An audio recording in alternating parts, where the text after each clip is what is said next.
как активный гражданин, я очень люблю выборы. Мне очень приятно, когда вообще, в принципе, спрашивают мое мнение. И это важно и в работе, которую я делаю, особенно когда это мнение нужно выразить не только от себя, а от людей, которых ты представляешь в Государственной Думе. И я думаю, что каждому человеку приятно, когда с ним советуются. Именно так поступает наше государство, в котором народ является самым главным источником власти. Поэтому очень важно, когда наши жители являются активными, приходят на избирательные участки и выражают свое мнение и доверие определенному кандидату или политической силе. Как представитель одной из политических сил, конечно, очень, наверное, тревожно, волнительно, потому что мы понимаем, что проделана очень большая работа и сделано очень многое, чтобы кандидаты были достойными. И поскольку кандидатов очень много, очень конкурентные выборы, то волнение, наверное, сохранится на все 3 дня, которые происходит голосование. Очень здорово, что центральная власть приняла такое решение, что пандемия все-таки. И, честно говоря, вообще, в принципе, это удобно. Вот, общаясь просто с людьми, слышу часто благодарность за то, что есть возможность, на самом деле, сделать все свои дела, не привязываться к одному дню воскресенья. Можно и с детьми позаниматься, и к родителям за город, например, съездить, и вернуться на тот участок, который удобен, рядом с местом проживания, поэтому это здорово. Вижу, фиксирую уже как депутат Государственной Думы, который имеет такие полномочия и права проверять, контролировать ход выборного процесса. Я вижу, что действительно очень удобно, комфортно.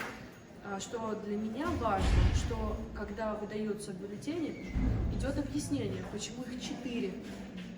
Ведь 2 уровня выборов, это в Государственную Думу и в Законодательное собрание Чувашской Республики, Госсовет, и по 2 бюллетеня на каждый уровень, то есть по одномандатнику и по партии нужно выбрать, то есть 4. Поэтому это здорово, что объясняют, потому что я переживала, что просто люди могут запутаться.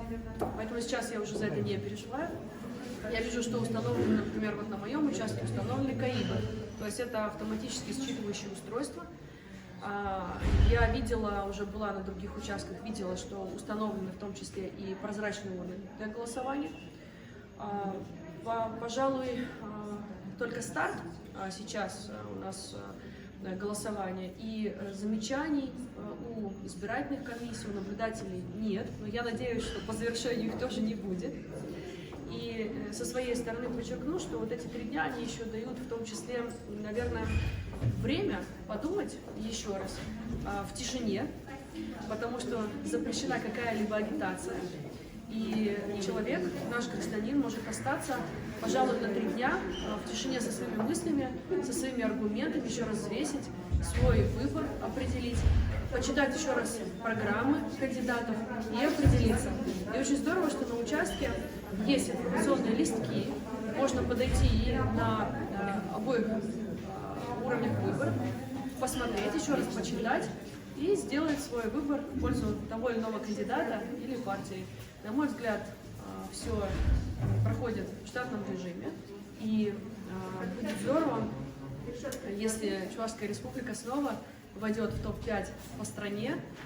Тогда мы заняли 4-е место по итогам голосования в прошлом году по стране, и Чувашская Республика стала одной из самых прозрачных, открытых, и признана вот наша выборная кампания в прошлом году одной из самых успешных, и фактически не было никаких нарушений. Поэтому, конечно, хотелось бы вот еще раз оправдать доверие и ожидания нашего президента страны Владимира Путина, который надеется на хорошую явку, что люди придут, и на также вот чаяние нашего главы республики Олега Алексеевича Николаева, который вот в прошлом году в своей кампании показал, что вот можно открыто, конкурентно